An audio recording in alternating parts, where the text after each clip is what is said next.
This is Heliox, where evidence meets empathy. Independent, moderated, timely, deep, gentle, clinical, global, and community conversations about things that matter. Breathe easy. We go deep and lightly surface the big ideas.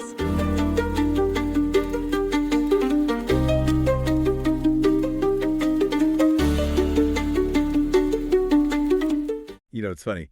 When we usually picture the cutting edge of technology, we tend to imagine something incredibly sleek. Right, like something out of a sci-fi movie. Exactly. Something sterile and almost weightless. Like, we literally call it the cloud. Yeah, which is probably the most misleading branding in history. It really is. We just picture these algorithms floating invisibly in the ether, connecting our phones, organizing our emails, maybe suggesting a movie to watch. But right now, at this exact moment, the reality of the technological frontier is, it's something else entirely. It's astonishingly physical. Right. It is so physical. I want you, the listener, to just imagine, if you will, these invisible data centers consuming the electrical power of entire cities. Huge amounts of power. Imagine sprawling complexes humming with so much heat and energy that they require their own dedicated power plants. And inside those buildings, we are seeing systems that are literally beginning to write their own code. Which is a massive paradigm shift. Yeah, it's a technological frontier that is moving at a velocity so extreme and so concentrated behind closed doors that it's rapidly becoming unobservable to the outside world. So, okay, let's unpack this. Right. Because the big question is, what happens when the very engine of the future is owned by someone else? Well, it forces a total reevaluation of what a nation actually is, honestly. How so? Because we are transitioning from an era where technology was, a tool we built, to an era where technology is an autonomous ecosystem. Like it's alive. Basically, yeah, it's beginning to build itself.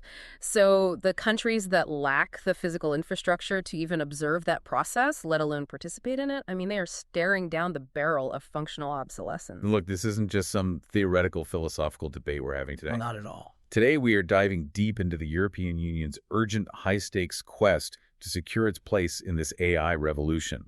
We have two foundational documents from the year 2026 driving our deep dive today. Right, the first one is a major report. Yeah, it's titled Enhancing Competitiveness, Sovereignty, and Security of the European Union in Frontier AI. And then we have the second one, which is a companion proposal called A Blueprint for Multinational Advanced AI Development. Both really crucial texts. We're going to follow the journey of over 100 top global minds in artificial intelligence who basically locked themselves in a room in Brussels to solve this massive geopolitical puzzle. And the problem they're wrestling with is how a collective of bridge powers survives. Define bridge powers for us real quick. Right. So when they say bridge powers, they mean mid-sized, highly advanced economies. So countries that have strong GDPs, great universities, but they just simply lack the hyperscale of, say, the United States or China. They just don't have the sheer mass. Exactly. So the question is, how do these bridge powers keep the lights on when two global superpowers are effectively buying up the cognitive future of the planet? I keep thinking about this like the space race. Oh, that's a good analogy. But, with the space race, the Soviet Union and the U.S., they were fighting to plant a flag on the moon. It was a physical rock in the sky. Right. It was deeply symbolic. Sure, very symbolic, but it didn't fundamentally change how a hospital in London operated on a Tuesday or how a bank in Tokyo processed data. What we're talking about here is a race for the fundamental cognitive infrastructure of human society. Which is terrifying when you frame it like that. It is, because if we lose this race, we don't just lose national pride, We lose the ability to govern our own systems. Let's set the scene of how this realization actually dawned on them. So it was April 2026. The European AI office convened this massive brain trust. Just a huge gathering of talent. Yeah, you had over 100 experts. We're talking technical researchers, venture capitalists, hardware engineers, and leaders from cutting-edge European AI developers. Like Mistral AI and Black Forest Labs, right? Exactly. Plus, people pulled from academia, think tanks, and member state governments, and they instituted the Chatham House rule. Okay, for those unfamiliar, the Chatham House rule essentially means you can use the information you hear in the room, but you are strictly forbidden from revealing who said what, or even what organization they belong to. Right. It's a mechanism to strip away all the corporate PR and political posturing. You get brutal honesty. And that was exactly what was needed, because the situation they mapped out was honestly dire. Yeah, they were really trying to define the frontier, weren't they? Yes, and when they talk about frontier AI, we aren't talking about the chatbot that writes a polite email for your boss. Right, not the basic stuff. No, we are talking about models at the absolute bleeding edge of capability. And the pace of advancement they discussed, it's difficult for the human brain to process. It really is. The report noted that just 3 years prior, these frontier models were failing elementary programming tasks. They were struggling with basic math. Simple stuff? Yeah, but by 2026, they were matching or exceeding human performance in highly complex, multi-step cognitive tasks. We need to look at the mechanics of why that acceleration is actually happening. Because a foundation model trains by ingesting massive amounts of data and adjusting billions or even trillions of internal parameters. Which are basically mathematical weights, right? Exactly. It adjusts them until it can accurately predict patterns. And the crazy thing is, as you scale up the computing power, the model doesn't just get slightly better. It's not a linear progression. No, it unlocks emerging capabilities. It suddenly learns to translate languages it was never explicitly taught, or it learns like complex logical reasoning out of nowhere. And they reviewed some examples in that room that are both fascinating and kind of terrifying. Oh, absolutely. There was this one incident where a frontier AI model was unleashed on a hardened open source operating system. And this is the kind of software architecture used in critical infrastructure. Right, telecommunications, power grids, things that run our world. The big stuff. And the AI analyzed the code and discovered a security vulnerability, a zero-day flaw that had been sitting there totally undetected by human software engineers for 27 years. Let's pause on the mechanics of a zero-day vulnerability for a second, just so everyone grasps this. Yeah, break it down. It's a flaw in software that the creator has 0 days to fix because hackers have already found it. Finding one usually requires a team of highly specialized human security researchers. And they spend, what, months on this? Months, sometimes years, reverse engineering code, looking for a tiny logical loophole, like a memory leak or a buffer overflow. It's painstaking manual work. And this AI system found a 27-year-old blind spot in seconds. Right, in seconds. The implication there is that the offensive cyber capabilities of these models are compounding far faster than our defensive mechanisms. Which is a nightmare scenario for any government. If an AI can find vulnerabilities at that speed, whoever controls that AI can essentially walk through the digital walls of any institution on Earth. But the experts pointed to an even more critical threshold that the frontier is crossing right now. Which is recursive self-improvement. Yes. Yeah, but that just sounds like a trope from a 1980s sci-fi movie. You know, the computer gets smart enough to build a smarter computer, and then boom, Terminator. It totally does sound like fiction, but it is becoming a practical engineering reality. Leading developers are already using their current frontier models to automate their own research and development. Wait, really? The AI is writing its own updates? Yes, the AI is writing the code to optimize the next generation of AI. It's designing more efficient data center layouts. It's sorting through synthetic training data. That is wild. Some experts in that Brussels room reported that AI assistance accounts for a substantial share of all software development at these frontier companies already. So you hit this crazy compounding curve. The better the AI gets, the faster it can build the next AI. Yeah. And this just creates a massive chasm between the technological leap and Europe's economic reality. Because they can't keep up. Right. The numbers in the report lay this out so starkly. The United States is projected to spend over $300 billion on AI infrastructure. Insane amount of money. And China is spending nearly $100 billion. Then look at Europe's position. Europe accounts for roughly 15% of the global GDP. It's an economic powerhouse. Yeah, they have the money. They do. But in this specific technological race, they capture only about 1% of the revenue of leading non-European AI peers. 1%. And they attract about 6% of the global venture capital. But most critically, they hold an estimated 5% of global computing capacity. How does that happen? How does an economy that large get boxed out so completely? Well, we have to analyze the underlying economics of foundation models. They exhibit these massive natural monopoly tendencies. Because it's too expensive for anyone else to play. Exactly. To train a true frontier model right now, you are looking at fixed costs exceeding $100 million.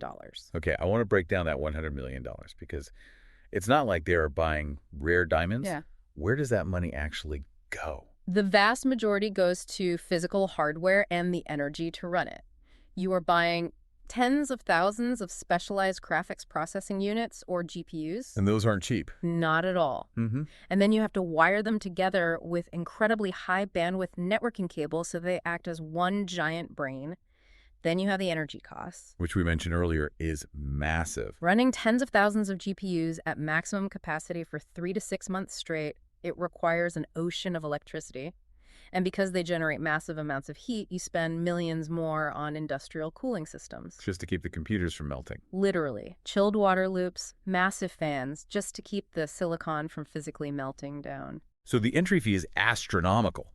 But once you survive that training process and you actually have the finished AI model, the marginal cost to serve that model to one more user is incredibly low. oh, I see. It's just the cost of a tiny bit of electricity for a brief second of inference. And this creates a classic winner-take-most market. So if my company spends $1 billion to make a model that is, say, just 5% smarter than your model, Every single software developer, every enterprise, every app is going to use your API. because the integration cost is the same for them, but my output is better, so you get nothing. Precisely. The moat around these companies is widening rapidly. The reports cite projects like the proposed $500 billion Stargate investment, or Amazon's $8 billion stake in Anthropic. Those aren't just little startup investments. No, these are not speculative venture bets. They are deliberate attempts to permanently corner the cognitive market. The leading actors believe this will generate durable, entrenched advantages. See, here's where it gets really interesting to me, and frankly, a bit unsettling.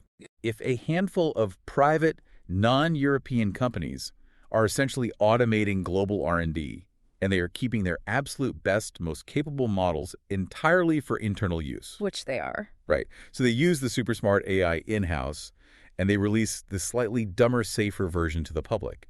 If that's the case, how do we even know what the frontier looks like anymore? We don't. And that is the structural vulnerability the forum was terrified of. The pace of progress is becoming unobservable. Unobservable. Wow. Think about it from the perspective of a government regulator in Paris or Berlin.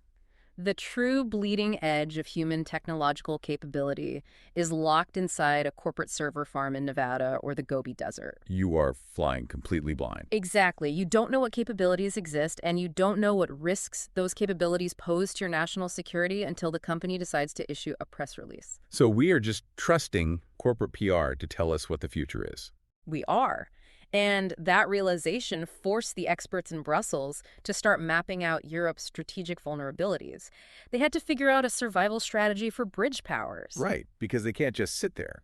So they systematically walked through the obvious answers, the strategies that politicians usually reach for, and they just ripped them apart. Let's walk through those dead ends because I think it's so illuminating. The first one seems like the most practical capitalist solution. Just import closed models. Right. Why build it if you can buy it? Exactly. Why build a billion-dollar supercomputer if you can just buy an API subscription, let the American companies burn their capital on the infrastructure, and Europe can just build amazing applications on top of it? The immediate appeal is obviously a low upfront cost. You integrate cutting-edge AI into your economy by Tuesday. Sounds great. But the fatal flaw is total dependency. You are handing the operational keys of your digital economy to a foreign corporation. And the text provides a chilling, real-world example of this. It notes that European governments were recently denied timely access to a frontier system that had direct, immediate security implications. Let's consider the mechanics of how that denial works in practice. If you build your revenue collection systems, your healthcare administration triage, and your military logistics on a closed-source model. You are sending all your queries to a server you don't control. Right. So during a geopolitical crisis, or even just a trade dispute, the provider or the provider's host government can simply flip a switch. Just turn you off. They can restrict your access, they can throttle the speed of your service, or they can terminate it completely. You just wake up one morning and your national infrastructure is gone. It's just gone. And the experts explicitly stated that defense planning and critical infrastructure simply cannot rely on systems where legal access can be revoked at any moment. That makes total sense. It is basically a dereliction of duty for a state to outsource its cognitive sovereignty like that. Okay, so importing closed models is a trap. I get that. But what about the second option? Because I see developers using open source stuff all the time. Sure, open source is huge. Can't Europe just download the open weights like Meta's Llama and build on that?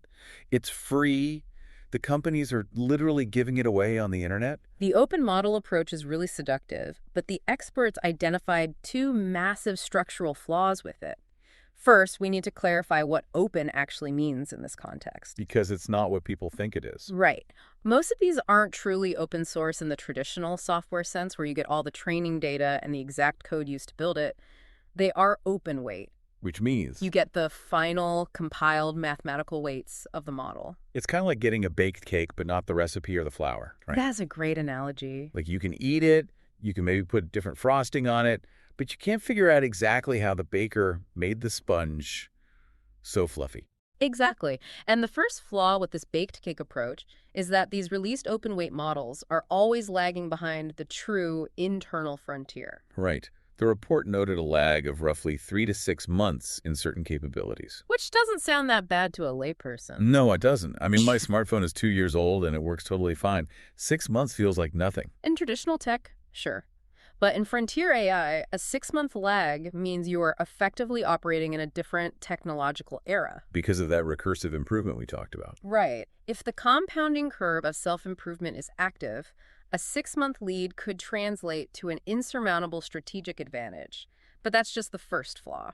The second, much larger issue is security and the illusion of true openness. Because they aren't actually open for everyone to do whatever they want. Not at all. Like, Meta's Llama has strict licensing that explicitly prohibits military applications, espionage, and certain dual-use technologies. Which makes it useless for governments. Right. If you are the German Defense Ministry, you can't build your strategic command systems on a license that legally forbids you from using it for defense. You'd get sued or just shut down. And the legal restrictions are just the surface of the problem. Yep. There is a deeper historical precedent here that the experts brought up. As these closed-source frontier models become more advanced, they are rapidly approaching national security risk thresholds. What happens when they cross that line? Like, what does that actually look like? Well, imagine an AI system becomes capable of designing novel biological pathogens. Okay, terrifying. Or autonomously executing mass, coordinated cyber attacks against a power grid. When a model hits that danger threshold, governments will step in. The experts drew a parallel to historical dual-use technologies. Think about advanced cryptography in the 1990s. Oh, man, I remember this. The U.S. government literally classified strong encryption software as a munition. Yes, exactly like a weapon. They treated a math formula like a Tomahawk missile, making it illegal to export it without a strict license. The underlying logic was that encryption could be used by enemies of the state, so it had to be contained. When open-weight AI models start approaching those critical danger thresholds, there will be immense pressure from the national security agencies in the frontier states. Primarily the U.S. in this case. Primarily the U.S., yeah. There will be pressure to force those models to be locked down. They will literally walk into the tech campuses and say, you cannot open source this next model. It's too dangerous. They will prevent the release to mitigate the risk of weaponization. And when that happens, the open source pipeline that Europe was relying on just dries up instantly. You're left with nothing. The gap between the closed, nationalized models and the rest of the world widens irreversibly. The structural incentives for frontier countries to share this technology globally will simply vanish. So relying on open models is basically relying on the continued goodwill of a foreign government not to classify the technology. Which is a terrible geopolitical strategy. Yeah, that's not sovereignty. Okay, so importing closed models is a trap, and waiting for open models is a mirage. That brings us to the third dead end they discussed, national champions. The classic European approach. It really feels like the classic European reflex, right? France decides they will fund a French AI champion. Germany funds a German one. Everyone tries to go it alone to protect their national pride and build their own little Silicon Valley. And the experts in Brussels were ruthless in dismissing this idea. Why? Let's just look at the math. If every mid-sized economy tries to build its own frontier infrastructure, it is financially ruinous. Well, wait, why? If Germany has money, why can't they just build a data center? Because of the scale required. We established earlier that the entry fee is astronomical. If France builds a $1 billion data center and Germany builds a $1 billion data center, neither of them has a facility large enough to train a model that can compete with the U.S. Who is building a $100 billion data center? Exactly. They are needlessly duplicating massive infrastructure at a subscale level. They are splitting their chips in a poker game where the minimum bet is rising every single hour. That's a perfect way to put it. Furthermore, it fragments the talent pool. Oh, right. The human element. There are only a few thousand engineers on Earth who truly know how to optimize a cluster of 100,000 GPUs. If you spread those researchers thinly across a dozen underfunded national projects, none of them will have the compute scale or the team density to actually push the global frontier. It reminds me of relying on a neighbor for your electricity. How so? Well, you can go buy a cheap lagging generator for your backyard, right? That's the open source model. It works, it's yours, but it can't power your whole house, and it's always a step behind when you plug in a new appliance. Okay, yeah. Then you can run a very long extension cord to your rich neighbor's house. That's the closed model. It's great the lights are bright until they get mad at you and just unplug the cord. Or you can try to build a tiny, completely independent power plant in your own bathtub. That's the national champion approach. It's wildly expensive, dangerous, and honestly, none of these options actually keep the lights on long term. That analogy perfectly encapsulates the despair that must have been in that room in Brussels. The conventional options have all failed. The paradigm itself has to shift. Because the math just doesn't work. The math dictates that individual nation-states, unless they are continental superpowers, simply cannot compete with the hyperscalers. We're going to take a quick break here, but when we come back, we'll look at the radical solution these experts came up with when they realized all the traditional options were dead ends. Stick with us. Welcome back to our deep dive into Europe's urgent quest for AI sovereignty. We left our room of over 100 experts in Brussels facing a pretty bleak reality. Very bleak. The traditional tech strategies, buying APIs, downloading open source, or funding local startups, they are completely incapable of keeping up with the physical and financial realities of frontier AI. And this is exactly where the conversation shifted from despair to a radical historical proposition. They're Airbus of AI. Yes, the realization that they needed to build a massive multinational partnership. The blueprint they drafted, a blueprint for multinational advanced AI development, argues that since individual bridge powers cannot compete alone, they have to team up. And they didn't just pull this idea out of thin air, did they? No, they looked back at the history of big science. They looked at moments in history where the engineering challenge was simply too large for any single nation-state to tackle. Like what?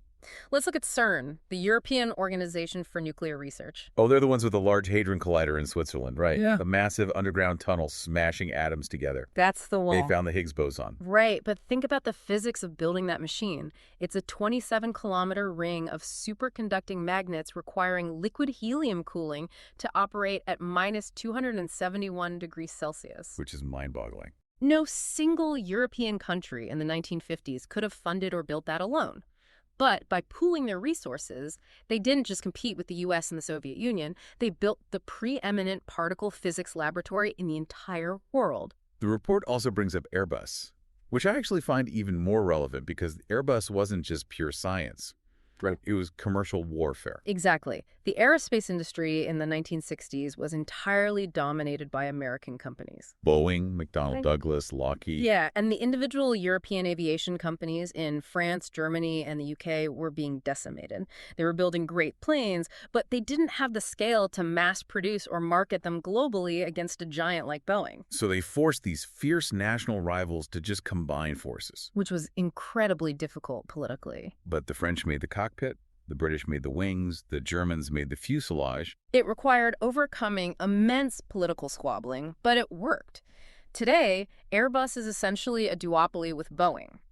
So the experts looked at CERN, they looked at Airbus, and ITER, the International Nuclear Fusion Megaproject, and they realized that AI has reached that same threshold. It is big science now. It is. And to do this, they identified a holy trinity of resources that must be pooled: compute, data, and talent. Okay, let's break those down mechanically. First, compute. If you are building a multinational AI project, how do you physically share a supercomputer? It's tricky. Because you can't just put every single server for the entire continent in one giant building in Brussels, can you? You wouldn't want to, just for resilience and security reasons, but you also can't sprinkle them too thinly across the continent. The blueprint suggests a semi-distributed structure. Meaning what, exactly? You need a few core facilities, like fewer in number than the participating states. But why not just let every country have their own small cluster and connect them over the internet, like a cloud network? Because of latency. When you are training a massive frontier model, Millions of calculations are happening across tens of thousands of chips simultaneously. If the data has to travel hundreds of miles over fiber optic cables between chips, that tiny delay, the latency, it ruins the efficiency of the training run. Even at the speed of light. Yes. The physics of AI training dictate that heavy concentrations of compute in specific physical locations will always yield marginal performance advantages over geographically distributed networks. So you had to build mega projects. There's no way around it. You do. So they proposed a proportional contribution model, much like CERN. Members contribute funding, physical infrastructure, or energy resources in calibrated amounts. And in return? In return, they get proportional access to the resulting models and the compute time. Okay, that covers the hardware. Then there is the second pillar of the Trinity, data. We always hear the cliche that data is the new oil. But hasn't the internet basically been fully scraped at this point? The hyperscalers have already vacuumed up Wikipedia, Reddit, and every digital book in existence. What data could a European partnership possibly have that Google or Microsoft doesn't already have? Well, a vast amount of the public internet has been scraped, but the frontier of AI isn't just about reading more internet forums. It's about deep, high-quality, domain-specific data. Like what kind of data? A multinational partnership of bridge powers could unlock silos of data that private companies simply cannot access due to privacy laws or national security. Give me an example of what that looks like in practice. Imagine pooling the unique public health data sets of the various European healthcare systems. Oh, wow. Decades of anonymized patient outcomes, genomic data, and medical imaging. Or think about industrial records from the German manufacturing sector, or the vast multilingual archives of European state media and public institutions.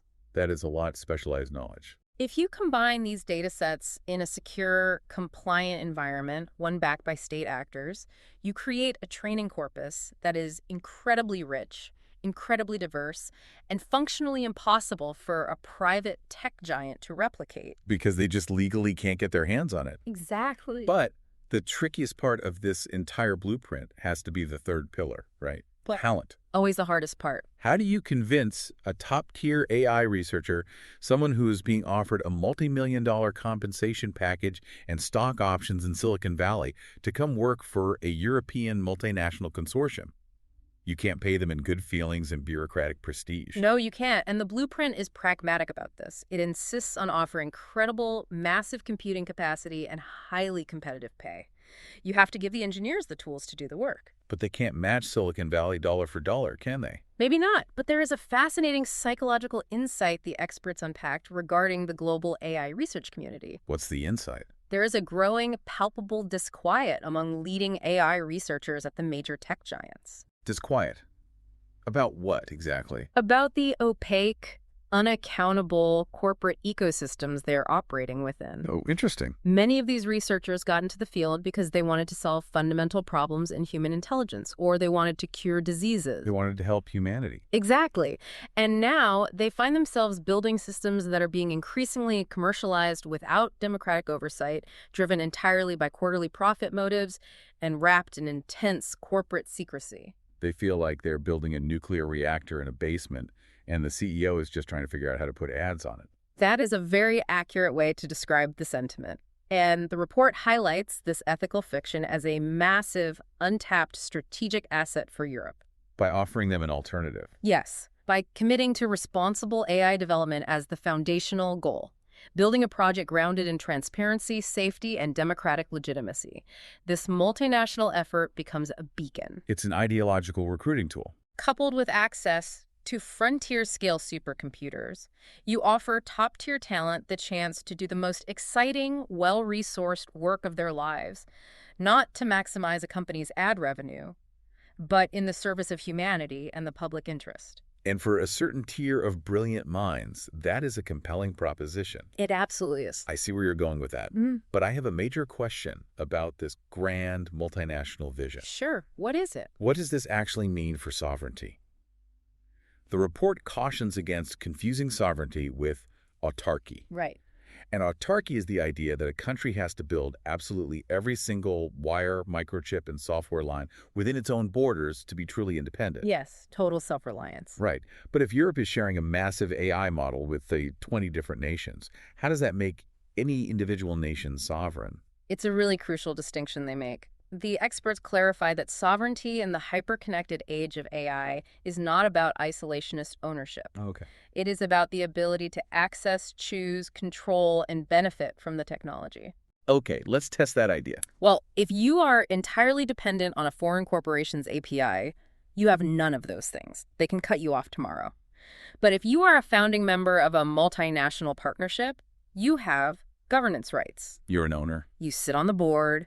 You have a direct say in the safety guardrails programmed into the model. You have guaranteed, irrevocable access to the underlying weights of the model for your national defense systems. So you aren't building it all yourself, but you have absolute guaranteed control over your share of the capability. Exactly. True sovereignty is having a seat at the table where the physics of the future are being written, rather than waiting outside the door to buy whatever they decide to sell you. Okay, so they have this grand vision. An Airbus for AI, a democratic multinational super project driven by shared data and disaffected genius researchers. It sounds beautiful on paper. It does. But then the report hits you with the physical reality of what it actually takes to build this. And this is where we had to shift from abstract algorithms to concrete infrastructure, the nuts, bolts, and megawatts. The hardest part.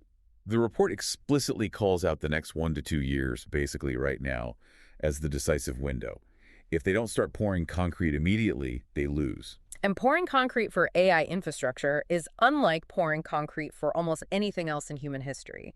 The energy bottleneck is the single most terrifying constraint they identified. Because it's not just a warehouse with some servers. No, we are no longer talking about standard data centers, the kind that hold the servers for a bank or a streaming service.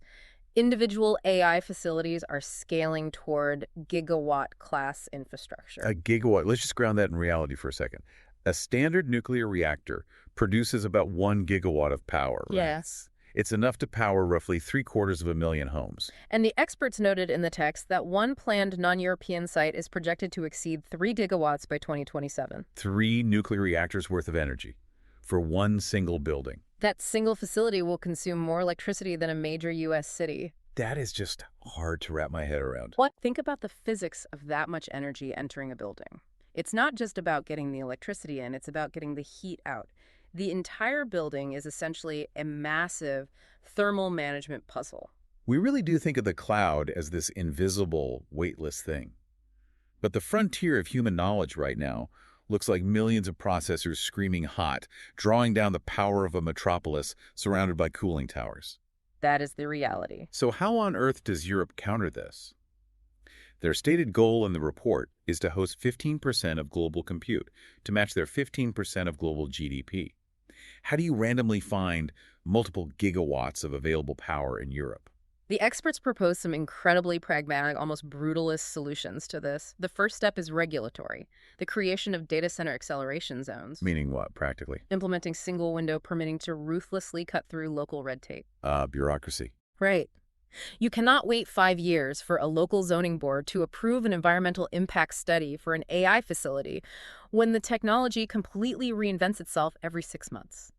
The timeline of the bureaucracy is fundamentally misaligned with the velocity of the technology. But even with fast permits, you still need the physical power lines. Yeah. You can't just plug a 3-gigawatt data center into a standard suburban power grid.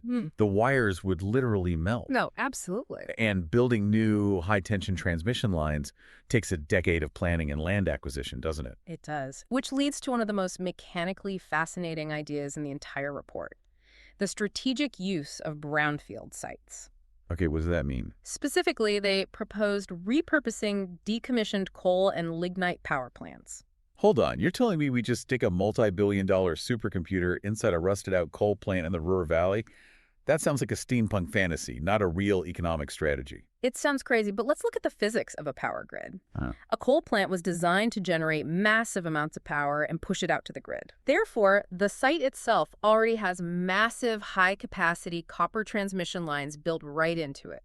Those lines connect directly to the main arteries of the national grid. Oh, so you just run the electricity in reverse? Yes. The coal plant itself isn't the valuable part. The grid connection is the asset.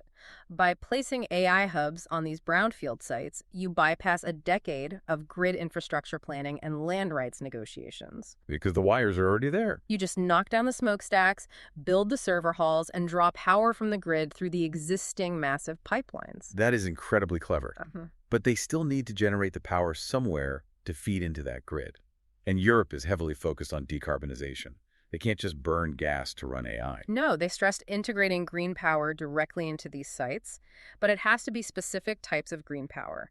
AI training requires continuous baseload power. A training run lasts for months, 247. So wind and solar are problematic because the sun goes down and the wind stops blowing. Exactly. If the power dips for a second, a massive training run can crash and you lose millions of dollars. Which is why the report heavily advocates for accelerating the deployment of geothermal energy and advanced nuclear, right? Yes, because they provide steady, uninterrupted baseload power perfectly suited for the continuous draw of AI infrastructure. But building these megastructures isn't just an engineering or energy problem, it's a massive financial problem too. The report talks about the need for growth stage capital being a binding constraint in Europe. The European venture capital ecosystem is robust for early-stage startups, but it is historically terrible at writing the massive billion-dollar checks needed to buy tens of thousands of GPUs in a single purchase order. So what's the solution for the money? They propose things like sovereign AI funds and aggressively involving the European Investment Bank to deepen capital markets. They need state-backed financial instruments that can absorb the massive upfront capital expenditure required for this infrastructure. But capital isn't just scared of the price tag, is it? The report highlights that capital is terrified of the legal landscape in Europe. The experts repeatedly raise the urgent need to clarify legal issues around training data. Specifically regarding copyright law and the General Data Protection Regulation, the GDPR. Let's examine why this terrifies investors so much. If I am an institutional investor and I'm going to drop $2 billion on a supercomputer to train a frontier model, I am taking a massive financial risk. Huge risk. The absolute last thing I want is to finish training the model, launch it, and then have a European court rule that because the model ingested copyrighted news articles or public data that contain personal information, the entire model is illegal and must be deleted. And that legal uncertainty is a massive deterrent to large-scale private investment. Investors can price in hardware failure, they can price in competition, they cannot price in the risk of a judge forcing them to incinerate a billion-dollar asset due to an ambiguous reading of copyright law. No one would take that bet. The experts warned that if Europe does not provide clear, predictable frameworks for how models can be legally trained on European soil, the capital will simply flow to jurisdictions where the rules are looser. And the talent and infrastructure will follow the money right out the door. We'll be right back after this short break to talk about how Europe might actually use a hidden trump card to change the rules of the game entirely. Welcome back. So we've covered the dead ends, the grand vision of an Airbus for AI, and the physical reality of gigawatt data centers and legal bottlenecks. It sounds like a monumental task just to catch up. Just to get to the starting line, really. But the experts in Brussels didn't just want to be a fast follower. They didn't want to spend 10 years building a slightly worse version of an American large language model. They suggested Europe needs to place high-risk, high-return bets on the global chessboard. They recognize that while you have to engage with the current paradigm of massive text-based general-purpose models, you also need to skate to where the puck is going. Right. Anticipate the next big thing. So they proposed a portfolio of strategic bets on alternative approaches to AI. Let's analyze these alternative approaches. The report mentions a massive push toward agentic AI. What is the mechanical difference between what we have now and an agent? Well, current large language models are primarily predictive. You ask a question, they predict the most likely sequence of words to form an answer. Like a super smart autocomplete. Exactly. Agentic AI represents a shift to models that take actions on your behalf across digital environments. So instead of asking the AI to, say, draft an email to my accountant, I ask the AI to actually reconcile my books. Yes. The AI navigates your accounting software, identifies missing invoices, emails the vendors, extracts the data from their replies, and updates your ledger.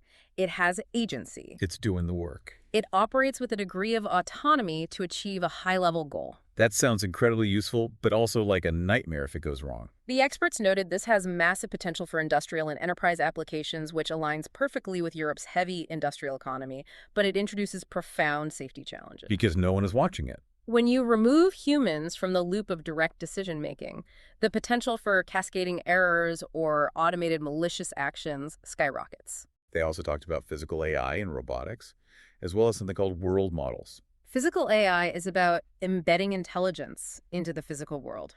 Think about advanced manufacturing robots. Okay. Traditionally, a robot on an assembly line is explicitly programmed to do one repetitive motion.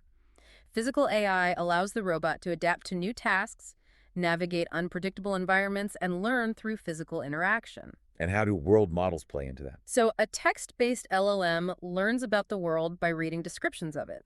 A world model is an AI system that learns the underlying physics, geometry, and logic of the real world through spatial and sensory data. It actually understands how things work. It understands gravity, momentum, object permanence. Europe has a very strong traditional industrial and automotive base. Combining world models with physical robotics is a natural area where Europe could lead the world. They also mentioned focusing on intelligence per watt. This sounds like trying to win a Formula One race by having the best fuel efficiency instead of the biggest engine. It's a concept called resource-rational intelligence. The current paradigm relies on brute forcing capability by burning a gigawatt of power and shoving as much data through the chips as possible. It's an incredibly blunt instrument. It really is. But if energy is the ultimate physical bottleneck for the entire planet, then whoever figures out how to make AI training radically more efficient could upend the global dynamic. Can we actually do that? Well, can we design novel architectural approaches like neuromorphic computing that mimics the human brain's energy efficiency that deliver the same cognitive output using a fraction of the compute? If Europe cracks intelligence per watt, the massive American data centers suddenly look like bloated gas guzzlers. Okay, so they make these strategic bets. But even with these bets, they are still starting from behind. The US and China are running at a sprint. However, the report highlights something fascinating. Europe actually has a secret weapon, don't they? They do. A trump card hidden deep in the global supply chain across what they call the AI stack. They aren't starting from zero. Not at all. The experts delivered a very clear assessment of European leverage. While the U.S. might design the most advanced chips and China might control the raw materials, Europe holds a dominant, almost monopolistic global position in the most critical bottleneck of all. Which is? Advanced semiconductor manufacturing equipment. We're talking about the machines that make the machines. Yes. Let's look at the mechanics of extreme ultraviolet, or EUV, lithography. To make the chips that power frontier AI, you have to carve billions of microscopic transistors onto a slice of silicon. And these transistors are literally the size of a few atoms, right? Yes. And to carve something that small, you need a wavelength of light that doesn't naturally exist on Earth. Wait, what? So the machine shoots a laser at a microscopic drop of molten tin 50,000 times a second, vaporizing it into plasma to generate extreme ultraviolet light. That is absurd. That light is then bounced off the flattest mirrors ever created by humanity to print the circuit pattern. It sounds like alien technology. It really does. And the simple reality is that the companies capable of producing these machines and the specialized optical components required for them are overwhelmingly European. So without European machinery, neither the United States nor China can build their current frontier infrastructure. Mm-hmm. They physically cannot manufacture the chips that power their data centers. Europe holds the blueprint to the factory that makes the factories. Wow. How do they actually use that leverage, though? They can't just throw a tantrum and threaten to shut off the supply of lithography machines every time they want access to a new AI model. That would start a global trade war. Oh, absolutely. It's much more nuanced than a crude embargo threat. It's about recognizing that leverage and using it to build a coalition of trusted partners. Who are the partners? The blueprint calls for a summit to form an alliance with countries like the UK, Canada, Japan, South Korea, Australia, New Zealand, and India. You take all the bridge powers, the mid-sized advanced economies, and you unify them. Exactly. Individually, these nations struggle to dictate terms to the American hyperscalers or the Chinese tech giants. But together, They represent a massive combined market size. Yeah, that's a huge chunk of the global economy. They have immense regulatory heft, and crucially, they control vital nodes of the industrial supply chain, from European optical components to Japanese semiconductor materials and UK chip design architectures. By pooling these strengths, this coalition can collectively negotiate. Right. They can sit across the table from the hyperscalers and say, if you want to sell your AI services in our massive combined markets, and if you want to keep buying the highly specialized machines and materials required to build your data centers, you will guarantee us access to the underlying models, and you will agree to our safety standards. And it works. It allows them to establish global safety red lines. A stronger collective position lends weight to shared demands on how frontier AI is developed and deployed globally. It forces a multilateral governance structure onto a technology that is currently being driven by a handful of unaccountable executives. Which is exactly what the world needs right now. So we've gone on quite a journey today, from gigawatt data centers in old coal plants to the physics of extreme ultraviolet light to a multinational alliance of bridge powers. It's a lot to take in. It is. So what does all of this geopolitical maneuvering actually mean for the person listening to this right now? Why should they care about a bunch of experts meeting under the Chatham House rule in Brussels? Because the AI models being built at the frontier right now are not just consumer products. They are the foundational layer of the next iteration of human society. They're the new infrastructure. In the next 5 years, these models will be embedded into the core operations of your daily life. They will optimize city traffic grids, dictate triage protocols in your local hospital, and curate the educational curriculums of your children. And the values that are prioritized in the training data of those models, the cultural norms they embed, the safety guardrails they're built with, the biases they hold those, will shape your reality. If your government cannot secure reliable, sovereign access to the best AI, your entire economy stagnates. And if that AI is controlled by a foreign entity and suddenly restricted during a geopolitical crisis, the impact isn't just a loss of a convenient chatbot. No. It's a structural failure of essential civic services. The geopolitical maneuvering determines whether you are a citizen of a functioning state or a digital tenant living in an ecosystem owned by a foreign corporation. Which brings us to a final, somewhat terrifying thought that naturally emerges from everything we've discussed today. Yeah. If this blueprint fails, if the bridge powers cannot unite, and the compounding curve of recursive self-improvement continues to accelerate entirely within the private silos of a few hyperscalers, we aren't just looking at an economic imbalance. No, we're looking at a fundamental challenge to the concept of the nation-state itself. Think about it. For centuries, the nation-state has been the ultimate sovereign entity because it provided the ultimate security and infrastructure for its citizens. Right. But if a transnational AI consortium or a single massive tech giant becomes the exclusive provider of the cognitive infrastructure required to run a modern society. If they control the models that run the healthcare, the logistics, the defense analytics, and the economic forecasting, Then who is the real sovereign?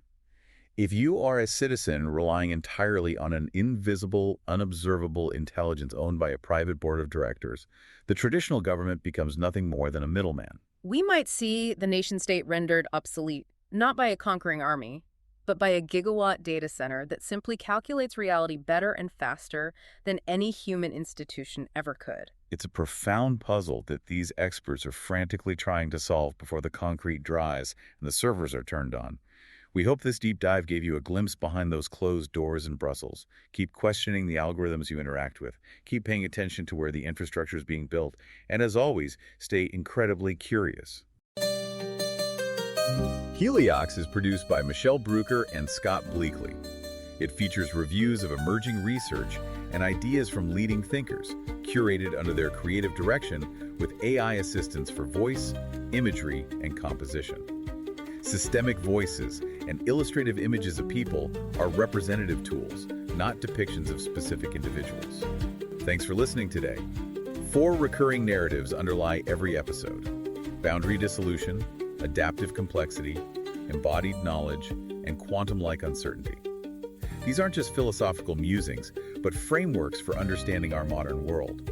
We hope you continue exploring our other episodes, responding to the content, and checking out our related articles at helioxpodcast.substack.com.